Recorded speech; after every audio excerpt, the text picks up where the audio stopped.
Mount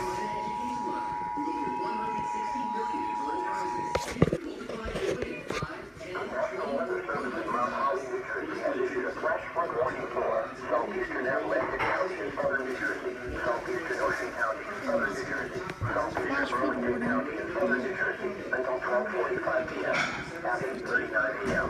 Doppler radar indicates heavy rain across portions of the Warren area. Up to 1 inch of rain has already fallen. Flash flooding is expected to begin shortly. Some locations that will experience flooding include Atlantic City, Barnegat, Pleasantville, Center City, Brigantine, Abington, Margate City, Egg Harbor City, Punxsutawney, Port Republic, Lazy River, Brookville, Beach Haven West, Base River State Forest, Chatsworth, New Gretna, Warren Grove, Penn State Forest, Pomona, and Mystic Island. Additional rainfall amounts of 1 to 3 inches are possible in the Warren area. High tides this morning could also affect drainage along mainland and barrier island communities on the back bays.